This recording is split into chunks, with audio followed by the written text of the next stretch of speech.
fully concentrate. I want you to fully concentrate on listening to it and catching the spiritual vibrations that come from saying this prayer in its original tongue. Shall we pray? Aun wasmeyanit kadashishmach.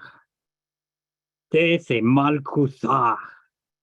Nehwe sevianach. Ekanad wasmeya apar a.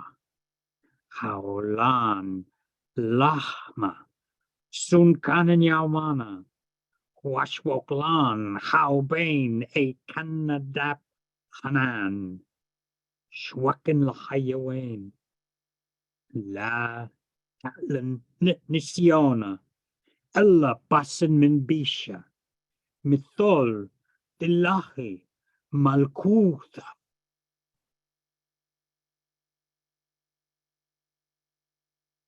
Ela. Utishpukta. La alam almin.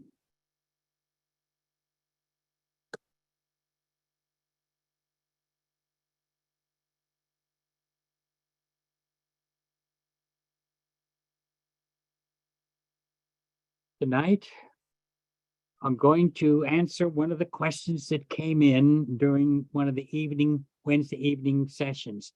And the question was, would you please teach the prophet Ezekiel? And they mentioned especially the first chapter. Well, what I'm going to do is teach just the first chapter, to teach the entire book. Well, just in the first chapter alone, the visions that are there, there's two of them. There's two basic visions that have to be understood. But before we do that, I need to tell you a little bit about the prophet Ezekiel. First of all, we have to understand what the word prophet means in English. When we think of prophet, we think of a almost like a foreteller, but it's not. A prophet does not mean that in Arabic. A prophet, and in Hebrew, the same thing, and it's the same identical word, and they just pronounce it differently. Prophets in Hebrew is Nevi'im, but in Aramaic it's Nevi'ah, but it's the same identical word, and it means a spokesman for God. In other words, he's a messenger, but a special messenger for God, a spokesman for God. Sometimes he tells things that are going to happen ahead of time because he's getting that information from universal consciousness and is telling it. So from the self-existent one. So that's what the word prophet means. You have to understand these prophets, when they're speaking, they use imagery and things that belong to their culture and to the entire culture of the Near East. Now, many of you have always asked me, why do I constantly use Near East? Near East is because when all the history books were written in Europe and stuff, the closest ones to them were the Near East. So with us, we call it, in America, we call it the Middle East. But really, when I was taking the history of the Near East, that's what they called it. When I learned about Hammurabi and all that, because I took all ancient history. I took ancient history. And when we studied the Near East, they called it the Near East. They're talking about even in the schools I was in here, they did not refer to it as the Middle East. When I was a young man, there is nothing but called the Middle East now, but it's really the Near East. But think of being in Europe. Well, the Near East then would start real close to you. So that's the Near East. And then, of course, Middle East would be more like India and stuff. And then the Far East would be Japan and China. And that's how they did it. And sometimes it is called the whole Eastern thing from Israel all the way on up to China. They called it the Orient. because, and the Asian, they call it the Asian lands, all of that. It's just terminology. But I'm so used to using Near East, it's hard for me to use the term Middle East because it just doesn't come natural to me. Okay, so these Near Eastern prophets were skilled in learning to see beyond the physical. And they trained, in India and in all these other places, they train you to be able to do that. Our churches and stuff do not do that anymore. Oh, they call it the devil and stuff, and it's not. It's a natural gift that is in people. It's a part of us. It's a part of our being. It's a part of our spirit that you can do this. So the prophets, though, developed it. They developed it. And some of the prophets were court prophets, like Isaiah. Isaiah was a chief court prophet. So when he saw God, for instance, if you check your Bibles, you can check it later when I'm through. If you check the 6th chapter of Isaiah, that's when he gets commissioned by God. And he sees God on a throne. And he sees the seraphim around him, and they were circulating around him. And if you wanted a full description, you have to go to Isaiah chapter 6. But when we come to Ezekiel, his visions are totally different. His insights, his symbols, everything he's seeing is different from Isaiah. Isaiah was a court prophet. Ezekiel was a priest. Jeremiah also belonged to the priest family. Both Jeremiah and Ezekiel had similar prophecies and similar visions and symbols. And so when you're reading this first chapter, the visions you're going to get is like what one would see if he were a priest. So Ezekiel is seeing like a priest would see. So that will give you a hint on how to discern the first chapter and this tremendous symbol. Okay, what does it open with? Let me go right directly to it. Chapter 1, Prophet Ezekiel. If you have your Bibles, it's on page 825. I'm talking about if you have the Lamb's Bible. It's 825. And that's the book of the prophet Ezekiel. And it says, now it came to pass in the 13th year, the 4th month, on the 5th day in the month, as I was among the captives by the river Kebar, that the heavens were open and I saw visions of God. That's how it opens. In other words, Ezekiel is in a camp by the river. He's calling it a river, but probably in the ancient days, it was a canal coming from the Euphrates into Babylon. And he's a prisoner there in Babylon. The king Nebuchadnezzar, this is the only thing I have to teach a little history for you to understand this book. People love to pull it out of its setting and make something out of it that it's not. But originally when he gave it, it was because he was in a camp. Nebuchadnezzar had started a campaign against the entire Near East. He wanted to conquer all the lands, of which he did. Nebuchadnezzar did that, clear to Egypt. And this is what part of the prophecy is about.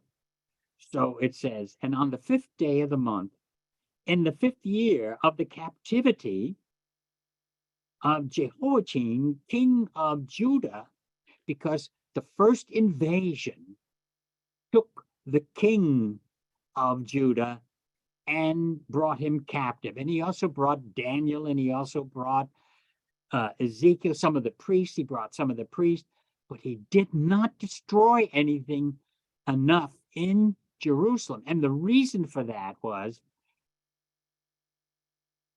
Judah, the state of Judah, had made a secret treaty with Egypt that Egypt would protect them in case Nebuchadnezzar and the Chaldeans, the Babylonians, but they were Chaldeans, would come and attack the southern part of Israel, which was Judah. The northern part was not there. So the 10 tribes are already taken captive. So Ezekiel is saying that he was in this captivity, in the first captivity of the southern people. But the reason he didn't go on to burn the temple, destroy the houses, burn the city of Jerusalem, do all that kind of stuff, is because Egypt came up with an army and stopped them. And so it wasn't a very large army at that time. So they retreated. The small campaign that was against, because they figured it wouldn't be bad against Israel. Well, it really wasn't Israel, it was Judah. And to come up against it, they would be fine. You have to know this, otherwise you won't understand what you're reading in this here. And now it says in the 3rd verse, the word of the Lord came to Ezekiel. When it says the heavens were opened, which means his own mind and soul was in a altered state of consciousness. That's the heavens are open. I'm using modern language now to explain this here. Didn't mean the sky literally backed off and all of a sudden he saw into the heavens. He's seeing a vision. In other words, his whole being was in a different state of mind, spiritual mind, insight. He's getting some insight. And so, but not with words. He's seeing this. He's seeing it before him because that's going to tell him something. So that's why it says, and the word of the Lord came to him. But how did the word come? It didn't come as a word. It came in symbols. It came in not with the word. And when we get to the 2nd chapter, after the visions were seen, then he hears the voice, and the voice speaks to him and calls him. He says to him, Son of Man. That's how it's translated in our Bibles, but it's really, oh, human being, oh, mortal one. That's what he's calling him. Oh, mortal one, oh, human being. But we translated Son of Man.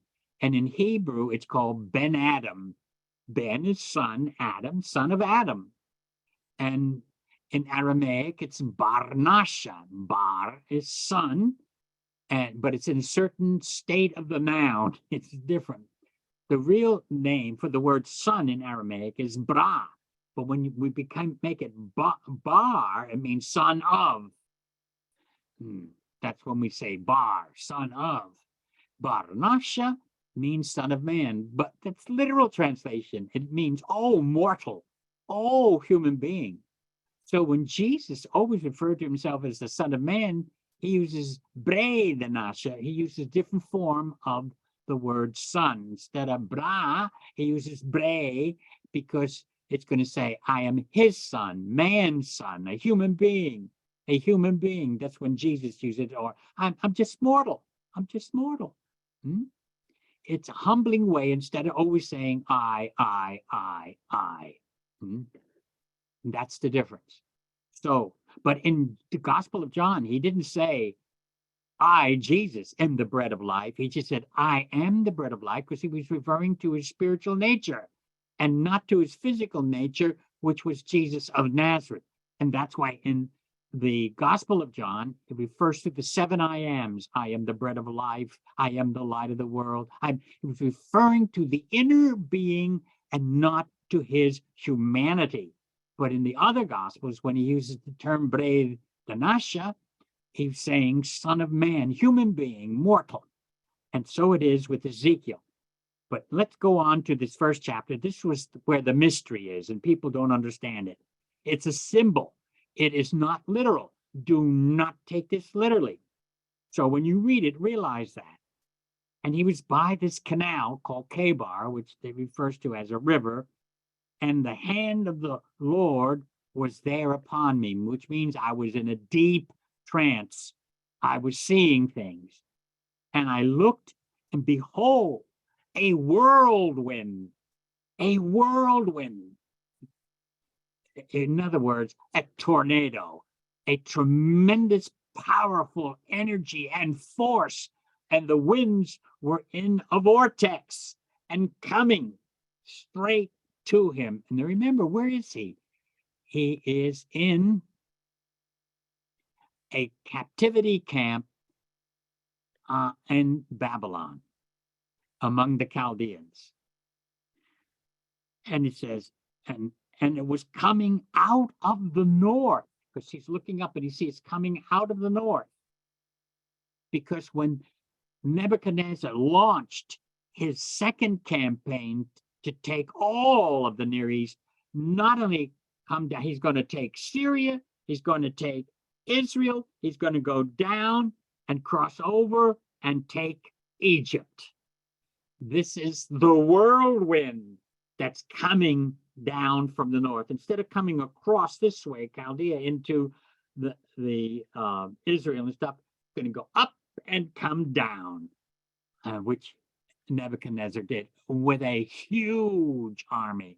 And that's what you're reading about here when it goes on to say, and I looked, and behold, a tornado was coming out of the north, a great cloud. Now, in front of this whirling vortex was coming also a tremendous, huge cloud. And there's something that's going to come out of this cloud. And a flaming fire. Fire. Oh, this means, why a whirlwind? Why a tornado? Because when a tornado comes in, what does it do? It uproots everything, uproots trees. It takes roofs off of houses, moves houses. Stones are flying everywhere. It's an uprooting, powerful power when this tornado comes through, when this whirlwind comes through, and will destroy everything. That's why fire here, especially in the cloud, fire before it, in the cloud, represent destruction. And of course, then the whirlwind meant complete destruction. Complete destruction. And so this is the second, what it's prophesying is the second invasion of Nebuchadnezzar. And I know people use it for all kinds of things, for an airplane and all that. Let me read on and you'll see what I mean. And it says, and a brightness was round about it, and out of the midst of there, the same was a figure out of the midst of the fire. There was these funny figures in there. What was it? Also, out of the midst of it came the likeness of living creatures. Verse 5. And this was their appearance. Now, this is what these living creatures appeared. And it's almost the same type of appearance you find in the book of Revelation. There were 4 of them in the book of the Revelation when they were breaking the seals. Each living creature, living being came and went to that way. Went to the first seal to break it, and then the next one, and then the next one. And there were 4 in the book of the Revelation. It's from this same vision. So he says here, these living creatures, and this was their appearance. They had the likeness of a man. In other words, these were not unusual. They were straight up. They were like a man, like a human being, like a man. And everyone had 4 faces. 4 faces. And everyone had the 4 wings. And their legs were straight because they were standing up and they were in the air moving like that. Right? Coming out of the cloud. And the soles of, and their feet was like the soles of a calf's feet, strong, sturdy. And they sparkled like the color of brownish brass. They sparkled, okay? And they had human hands. You see, human hands under their wings. Their 4 sides, and their faces and their wings were on their 4 sides. Their wings were joined one to another, and when they went straight forward, always forward, forward, forward, forward. Never any, they didn't turn right, they didn't turn left, they didn't turn around, they didn't retreat. Everything is forward, forward. Okay. They turned not when they went. And as for the likeness of their faces, each of the four had the face of a man. There was four of them, but there's going to be, each one had the face of a man. These four had the face of a man, which means intellect. There's intellect here. And the face of a lion, which means dominion. Dominion on the right side. And on the face, and on each of the four had the face of an ox, endurance, strength. They can last a long time. It's an ox. And the face of an eagle, omnipresence. In other words, eagles were the fastest birds. They were the king of the birds because they had speed, they were fast, and they fly in the air, which means nothing can stop them. Nothing on the earth, everything is above. This is the meaning of it. This is referring to the type of army that Nebuchadnezzar had mustered together for the second invasion. So it had the face of a man. The intellect represents all the men that were gathered together to do this. They planned this. This was total strategy. Then the next thing is you have to realize that this army had endurance, and they always went forward, and never turning to the right or the left, nor would they retreat like the first campaign. The first campaign had to retreat, and they weren't able to take Jerusalem. They weren't able to take all of Judah because of the Egyptians coming. But this time, Nebuchadnezzar was more prepared. But he's seeing this as a vision. You have to realize that Jeremiah and Ezekiel were companion prophets. They saw the same thing. Jeremiah saw it different. Jeremiah was against the secret treaty that Judah made, that the state of Judah made with Egypt, because they already had a contract, a treaty with Babylon. And Jeremiah was against it. I don't want to teach you Jeremiah, but this now is a priestly vision, seeing these, because this is what he's used to. The throne of God, all of this is all in the temple there. So this is partly temple imagery, and especially these living creatures. Now, the seraphim are different. That's what's around the throne. Cherubim are guardians. Seraphim are the next to the highest ranking angels around the throne of God. And you notice not just two, we never see any of these angels pictured with four wings. And that's this what we're seeing today. But in the Isaiah sees them with 6 wings, 2 to cover their body, 2 to cover their face, and 2 to fly. That's what they did. I'm talking about the seraphim. Okay, so now this is what's carrying. We haven't come to that part yet. I let the cat out of the bag a little bit. But here, what you have to understand now, that this new campaign had intellect, strategy, it had strength, it had dominion. It was going to conquer. It's going to conquer. Once it's a lion like that, it's going to have complete dominion. And then the ox it's going to endure. You're going to have a strong ox, because they use oxen to plow the ground and stuff. So the idea that the face of an ox on this looks like a human being, but with the face on one side is an ox and a man, and then the eagle is the power of speed. And now there's one. Did I miss one? Let's see. The face and the eagle, which is the speed, and the ox is endurance. Okay, the lion is dominion. Okay. And then their faces and their wings were stretched forward. Two wings of each creature were joined one to another, and the two covered their bodies. Hmm. In other words, they were joined like this and then did the covering. They were joined here and then did the covering like that. And so they were joined and they covered their bodies, just like the seraphim. And the likeness of the living creatures, their appearance was like burning coals of fire. Oh, this was a tremendous sight. Like the appearance of a lamp going to and fro among the living creatures, and the fire was bright, and out of the fire came forth lightning. Lightning, because lightning produces fire. When lightning hits the ground, it can set things on fire.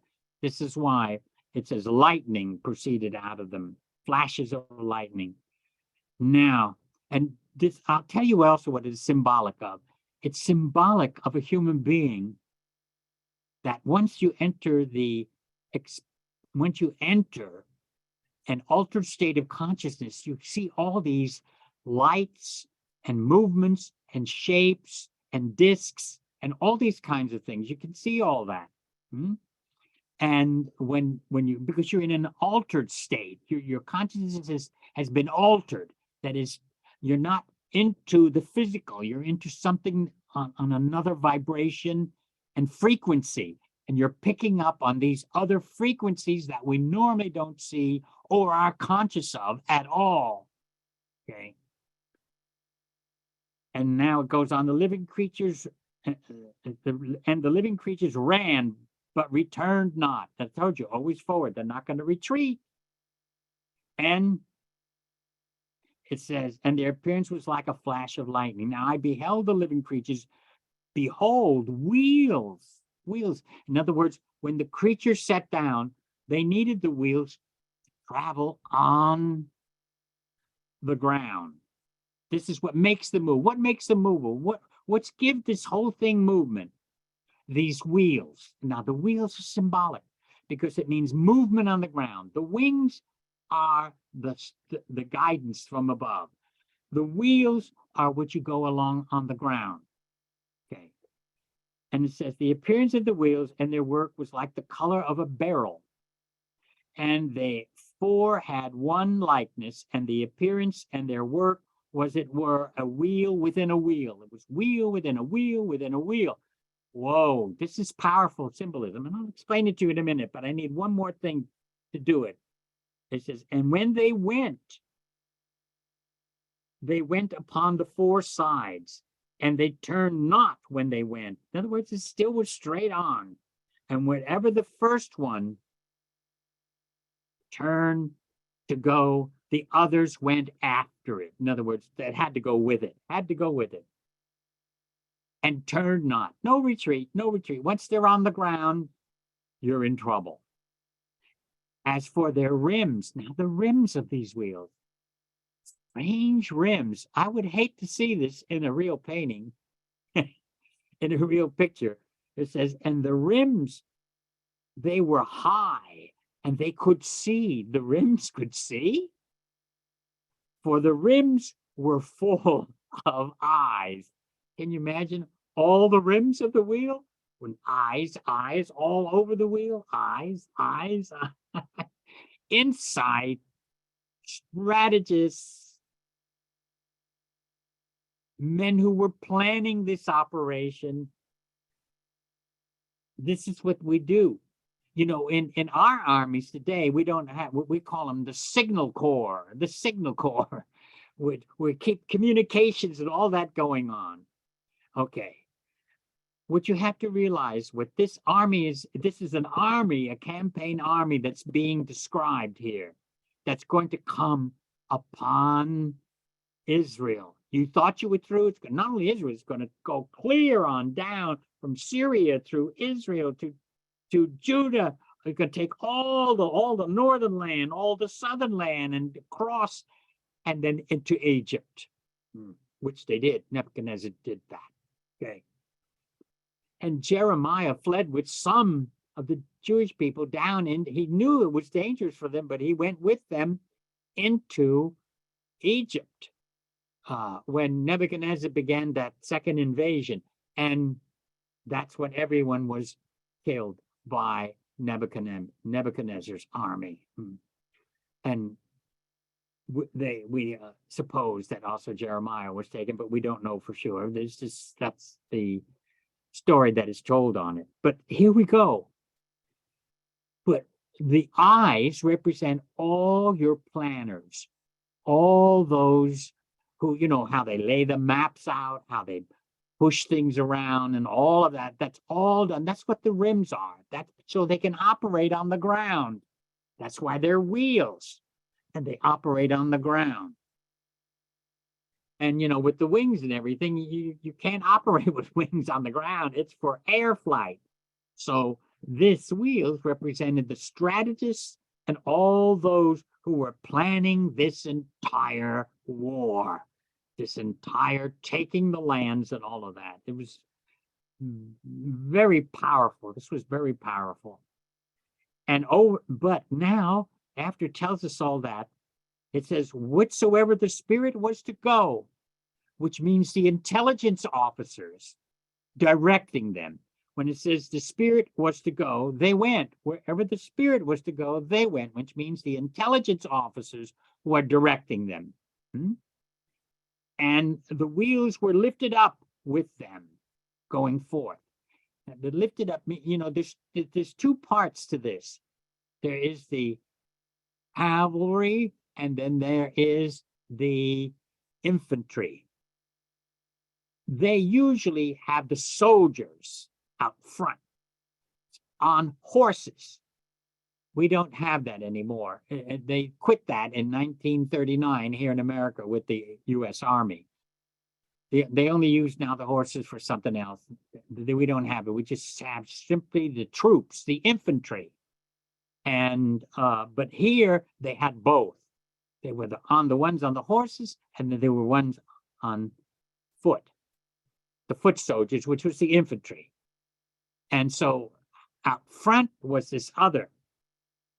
And it says, and they were directed by those who were campaigning working with this entire invasion. When the living creatures went, the wheels went. And when the creatures stood, they stood also. In other words, when things stopped, they stopped. When things moved, they moved. And when they were lifted up from the earth, the wheels were lifted up. That is, then the cavalry went forward. That was it. And over the heads now, and they lifted up the earth, and the wheels were lifted up with them. And there was a living spirit in the wheels. This was a powerful, energized army. And over the heads of the living creatures, there was a likeness of a firmament. Now, this is the second vision. This is the second one. This vision here. There was a firmament above them, a platform, meaning something that was thick, a platform of some sort, but not it wasn't a usual looking platform. We're going to find out what it is. That this was above their heads. And everyone talks about the energies in our body, but there is one above our heads too. Did you know that? It's there. And that's why we always look up. That's why, because it's part of that upper energy above us. It's part of us. It's part of us, but it's above us. Not just here, but above us. And let's see. And when they went, I heard the noise of their wings like the noise of great waters, like the voice of God, like the sound of a speech in a host. And when they stopped, they let down their wings. Now the infantry would come forth. And there was a voice from the firmament that was over their heads. And when they stopped, they let down their wings. And above the firmament that was over their heads was the likeness of a sapphire stone. I must have skipped something here. Yeah, I did. In verse 22, it says the firmament resembled pure crystal. It means you could see through it. It was a platform that you could see through. It was pure crystal. You could see through it. And crystal also represents energy, in inner, invisible energy. Crystal. It was a crystal platform. And see, was it like the firmament crystal stretched out over their heads above?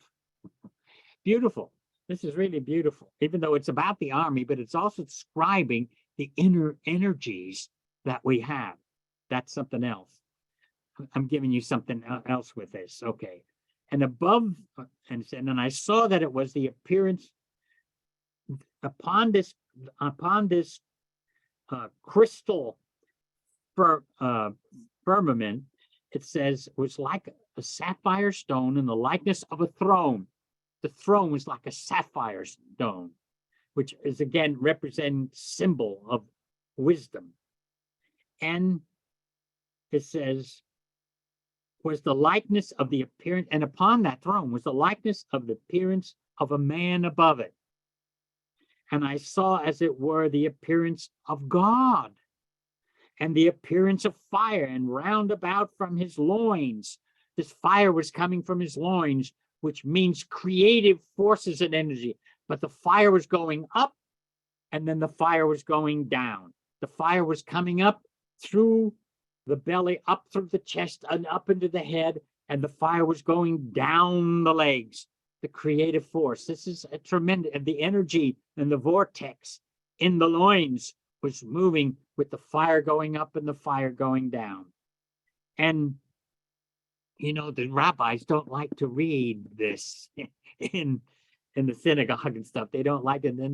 And from this particular firmament and the throne and the energy of the figure of the man on that sapphire stone throne, what is all this here? It's another description, but of a priestly description of God and the energies of God. That's all that it's talking about, is the energies of the creative forces. This is what is productive, what produces. That's why it's from the loins, and the formation of children and stuff in the woman, in the belly area, and in the man for it. This is all part of the energies that are ordained by God. And so by the inner spiritual forces, let me put it that way. And it went upward from his loins and downward, and I saw, as it were, the appearance of fire shining round about, and the appearance of a rainbow. This is the covenant God. The God is always with the people. When it is in the clouds in the day of, like it is when it is in the cloud in the day of rain, so was the appearance of the brightness round about him. Such was the vision of the likeness of the glory of Yahweh, or the Lord, Maria, Lord Yah. And when I saw it, I fell upon my face, and I heard the voice of the one who spoke.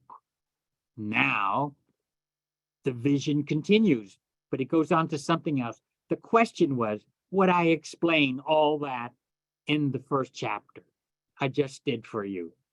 And the one about the crystal platform, the crystal is the what they call the Merkava in Hebrew. The first original mystical writings of the Jewish people was not the Kabbalistic ones. It was the Merkava. The Merkava is that platform with the throne of God, with all the energies. And remember, this is above the head of the particular cherubim who were carrying that, but it was above the head. Because, you know, in the ancient world, when kings went out and the leaders, when the head person went out, they would sit on a chair like a throne, and they had staves through it, you know, going this way, one on this side, one on this side. and they would be on the shoulders of several men in front and several men in front, and they would carry it. But the bottom part had a little platform that they carried the kingly seat. They did this for ages in the Asian world, among tribal people, and as well as among the Babylonians and Chaldeans and Assyrians. This was a typical. I know when they draw it, that we draw too many pictures. Even our Western ideas of angels, it's totally Western. It's not of the ancient Near East, and especially ancient Iraq, which was the ancient Mesopotamia. So, or Bet Naharain. So this is what he's seeing, and that is what it meant. Now, spiritually, it has other meanings, and I did a little bit of it for you. It represents the energies of forces that are within a human being. The different gifts, there's different things, that it's a part of us. And of course, what is above our head is the throne of God, which we are submissive to. This is all symbolism. It's all symbolism, representing the energies and forces that are within us. But he's a priest. This is why he sees it so different. Jeremiah didn't see it like that. He just saw, hey, Babylon's going to come in and take everything. And when the first campaign failed and didn't take everything as he said it would, then they put down on him, and they also put down on Ezekiel. But Ezekiel still nevertheless stood for it. And in the captivity where he was, and in the very last chapters of Ezekiel, he sees a new temple, a whole new temple, which is all spiritual imagery again. Why does he see a temple? Because he was a priest. Jeremiah didn't see any of that. When he saw Babylon coming, he saw the armies. He saw the details of that. But Ezekiel is seeing everything in a priestly, spiritual, figurative, symbolic manner. And that's how you have to understand Ezekiel. But there is a double meaning in it for us in there too, because it speaks of the powers that God gave human beings. And there is a Jewish scholar. Oh, he was one of my favorites of all Jewish writings, everything. He was my favorite and still is. Abraham Heschel. I have all of his books, but just recently someone handed me his poetry book, which I did not know he did. And I like what he called it, The Ineffable Name of God. The ineffable name of God. And what did he have there? He didn't have Yahweh. He didn't have Maria. He didn't have El Shaddai. He didn't have that. He says, the ineffable name of God. Man. Man. Whoa. Abraham Heschel was way ahead of a lot of people in Judaism. God wasn't that. The ineffable name of God was man. That's the name of the book. And I love some of his poetry in it. I've never seen that before. And this here now, what it's describing is because when God said, let us make man our image and our likeness, that is what gave Abraham Heschel the power to give the ineffable name of God, man. Interesting, fascinating. Oh, there's a lot of questions I know would come as a result of that. Because people keep seeing God outside themselves, keep seeing that energy, those forces, all of that outside. We project everything outside of ourselves, even our responsibility outside of ourselves, when it all belongs right there on our shoulders and within us and upon us. That's Jesus knew that too. That's why he says, God is my Father and I am his. He didn't say I am his son. People called him Son of God because he was godlike and he expressed that. And then he says, as many as received him, to them he gave them the authority to be sons of God. And is which the description, all that description in Ezekiel is the power of the sons of God, which we are. We're all children of God, but we have to surrender to the crystal platform above it. Why is it crystal? So we could see right through it. All of that is the symbol of the energies that we do not avail ourselves from. We don't do it. But most people don't, because they're not awake to it. They don't know it's there even. They think God's up there in the sky somewhere, or down over here, over there. God, yes, the universal God is everywhere, but you have to understand it. Okay, that's enough on Ezekiel. Now, I don't know. Do you have any questions? Hanny?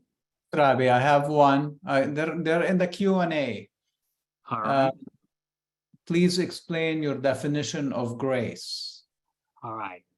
The word for grace in Aramaic is tebutha or taibutha. They pronounce it both ways. Taibutha, and it means loving kindness. God's loving kindness, the grace of God on us all. And people use it for different things, So I used to hear it as unmerited favor, but that's no, not unmerited. It's just God's gracious love for everyone. It's always that. He doesn't think of merit or unmerited. We're his children, and that's it. All humanity, we're all his children. And that's how it is expressed. So the word grace means loving kindness. There's no merit or unmerit behind it at all. It's just that's what God is, that's what God expresses, and that's what God gives, because that is part of God's being. Okay. What is the Aramaic perspective? I missed one, didn't I? What is the oldest version of the Bible? The oldest version, well, all we have is the 5th century, which is the Aramaic text. I have it up there you see the closet behind me? I have in a box right there, the entire Old Testament on that Dr. Lamson took pictures of, because that's what he made his translation from. I also have the New Testament as well. Up in there, it's called the Codex Ambrosianus, which I have up there in my closet right there. And that is the 5th century, that we have the complete. There are portions that go back more than the 5th century, but all we have is for the complete is 5th century. Some say even 6th or 7th century on the New Testament in Aramaic. But in Greek, again, it's just different portions. So you'd have to, if you want to know the exact one, you'd have to go look it up. I read that years and studied it years ago. I didn't keep the memory of it all. Okay. What is the Aramaic perspective of the majesty, glory, as it is relates to God's divine presence? What is the Aramaic? Same thing as in English. It means the splendor, the love, the power, the energy, the absolute embracement of God, of everyone. That's what it means. This majesty and glory, the glory of God. It shines. That's why it uses the sapphire stone. It uses all these other images that we have here on earth. And if you ever read anything of the people who have had near-death experiences, they explain all different kinds of colors, brighter than anything we have here on earth. This is like what Ezekiel was seeing, but he likens to what he would see here on earth. Okay? All right. 2 Peter 1:17, majestic glory. I just explained that. Shekinah, divine presence. Yes. Splendor, majesty, vigor. Yeah, that's all fine. Nothing wrong with that. It's good in the Hebrew. All this is the Hebrew. Respect. All right. Would you please consider discussing the book of John chapter by chapter, teaching the entire book of John chapter by chapter, explaining the metaphysics, mystical and spiritual meanings behind the symbolism? Well, in John, it's not just symbolism, it's the way it's worded, the meanings of the words themselves. and the symbolism. Your explanation on this topic are fascinating in the mystical Christ, but I would like to hear your explanation on the book in Aramaic in more detail. I took, and when I was at Hillside, I took the people I had on Tuesday nights when I spoke. I took them through the entire Gospel of John. All right. I'll think about it. Okay. Okay, let's go. I have some more questions right here, and I still have some time. This is the question that was sent in. It says, so if when they went to Galilee, this is a question. This was a question that was given to me. Let me take this down, please. This was a question that was given to me several weeks back. When I spoke about that when Jesus was resurrected, the angel told them, because they didn't see him, the angels told him to go back to Galilee and he will appear to you. So this is what the question about what I said there.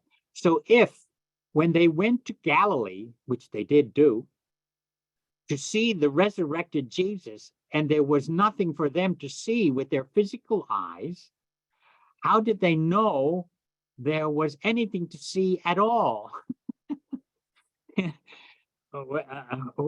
I can understand why you're asking this question, because you've never had visions. If you never had visions, this is an honest, open, clear question. Very good question. In other words, when they went back to Galilee, why did they have to go back to Galilee? I never got into telling you why they had to go back to Galilee. Yes, they would see the resurrected Christ, but spiritually and by vision and by a new understanding that's taking place. When they went back to Galilee and back to their work and they went through stages of transformation. In other words, they began their mind, their thinking. Our master is gone. The grave is empty. All of this. In other words, they went through a change. They started reasoning differently.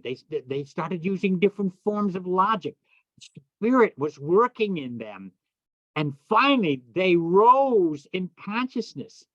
The resurrection power began to work in them, and which enabled them even to see more spiritually. This is why I told you that Peter really was the first one to start the ball rolling on seeing the risen Christ. That's why in Luke, he mentioned that Peter is the first one in there to see about the empty tomb. He goes into the tomb. But all that is telling us that Peter was the first one to really start seeing the risen Christ. And it says, why did Jesus tell Thomas? Now she goes into the book of John, whoever wrote this. It says, why did Jesus tell Thomas to put his fingers in the nail prints? Because Thomas said, unless I see the handprints in his hand, the nail prints in his hand and all these other things, I won't believe. So when he began to see the risen Christ, Jesus said, okay, you can put your hand in here to see. That's where the nail was, that's where the nails were driven in. But Thomas never did it. He never reached out because this was a vision. The whole thing was a vision. Okay. And then it says, what was he supposed to do? In other words, by touching him, he would realize, oh, yes, this is the same person. How did they know that Jesus was even in the room? Because they saw it spiritually. This is so hard for me. Yes, I can understand it. If you've never had visions, if you've never had insight, if you never had these type of experiences, it would be very, extremely difficult. And I can understand that. Okay. Let's see, the next question. Is what you taught today the true essence of the second coming of Jesus? Again, spiritually. When we embody the teachings, will we realize the presence of Jesus? Yes, when I first opened to Jesus, I felt the presence of Jesus in me. Then one time I had an actual experience, but it doesn't mean you'll have that too, where Jesus came into my room and said something to me because I needed direction and help. And I saw him standing right there in my bedroom. And the reason why I look over here is because the door is right there out of the office here. And it was right there in the doorway, but raised above the floor, bright, clear. And I heard, and he spoke to me and told me, I didn't go blind like the Apostle Paul did, because Paul needed to go blind. So I was in desperate need. I needed light and understanding. And the words that were spoken to me comforted me. And I was no longer in a turmoil or confused or lost. Okay. But I always felt the presence of Jesus. From the first time I let loose, this reminds me of I don't know if I have time. I have a few minutes here. When I was co-pastoring in San Antonio, Texas, there was a family, a particular family from the north side that came. They were Methodist, but the husband was just a typical churchgoer, nothing else, just a churchgoer. He, listened to what the preacher had to say, and that was nice. He was a businessman. He loved to smoke cigars and all this, but he never had a living experience with Jesus. He just was a good, what would you call a good Christian? He was good. And he was having trouble with his firstborn boy. Now, I used to teach the seniors of the high school and collegiate group in the church, because we had Sunday school separate from the church meeting. Everyone had to be in the church meeting. We didn't have church over here for children and that and regular meeting here. No. That was done separately. It was done early. All Sunday school stuff was done early. Then everyone still had to come into the service. We didn't do like a lot of churches do, keep them separated. Children were exposed. My children were exposed to the actual services, and they listened, even though they were drawing on, and when they were sitting with their mother and they were drawing in on the coloring books and stuff like that, they still were listening. They were hearing everything that was going on, and the worship service, a whole thing. But the oldest boy was in my session, and I knew the trouble he was having with his dad, and I knew his dad very well.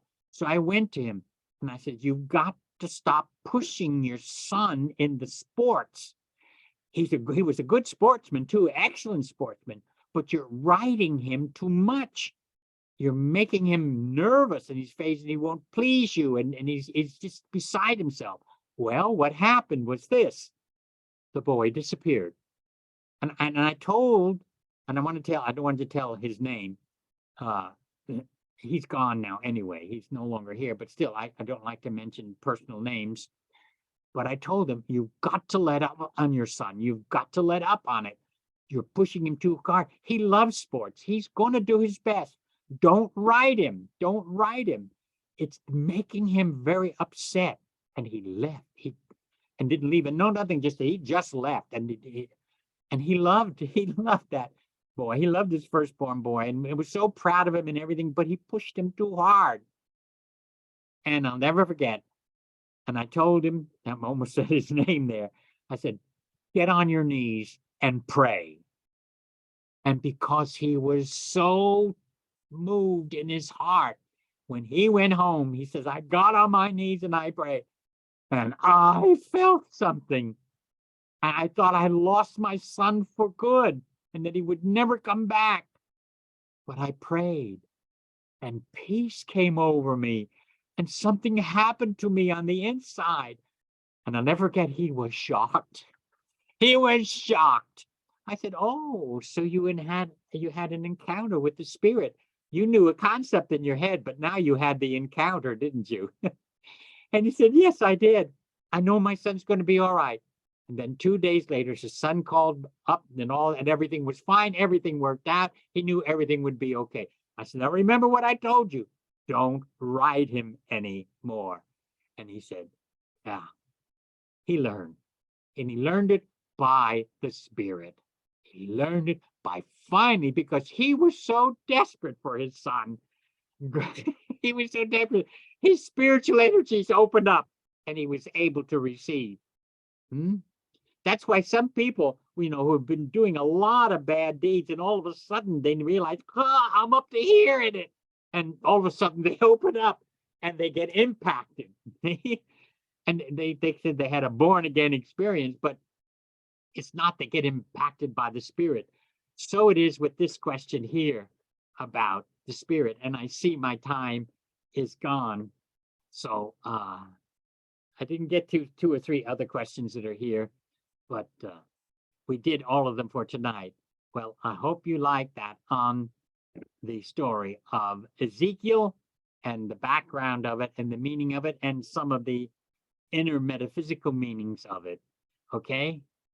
And please, we appreciate all your contributions to keep this going. And thank you, love you, and bless you. Bye for now.